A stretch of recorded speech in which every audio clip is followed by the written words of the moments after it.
Lord. దేవునికి మహిమ కలుగును గాక. దేవుని వాక్యం సెలవిస్తుంది, నిన్ను విడువను ఎడబాయను.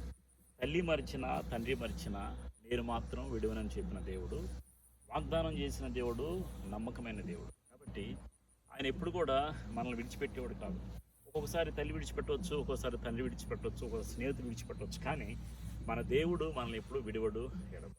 చూడండి, చాలామంది దేవుడు నిద్రపోతున్నారు, లేలే నిద్రలే అని చెప్పేసి పాట పాడుతూ ఉంటారు. కానీ మన దేవుని యొక్క మాట ఎలా సెలవిస్తుందంటే, కునుకడు నిద్రపోడు. అంటే ఆయన ఎప్పుడు నేను చూస్తూ ఉంటాడు, నిన్ను గురించి తన దూతలకు ఆజ్ఞాపిస్తూ ఉంటాడు.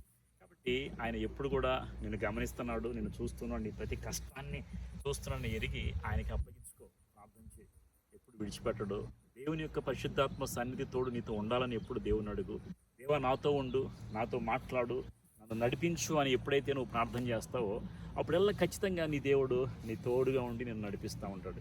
నీ కుడి పక్కన దూతలను ఉంచే దేవుడు, నీ పక్షంగా ఉండే దేవుడు ఎల్లప్పుడూ కూడా నీతో ఉండి నిన్ను నడిపిస్తాడు. కాబట్టి ఒంటరిగా ఉన్న అనుకోవద్దు, ఎవరు లేరు అనుకోవద్దు.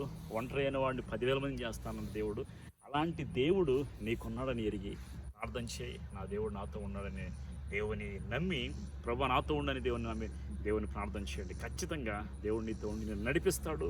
ఎల్లప్పుడూ నీ తోడుగా ఉండి ఆయన అంతవరకు నేను నడిపించాడు. కాబట్టి నేను కాపాడువాడు కునుకడు నిద్రపోడు అనే ధైర్యం నీవు ఉన్నట్టయితే నువ్వు ఎక్కడికి వెళ్ళినా ధైర్యంగా ఉండవు. దేవుడి మాటలు దీవించును గాక.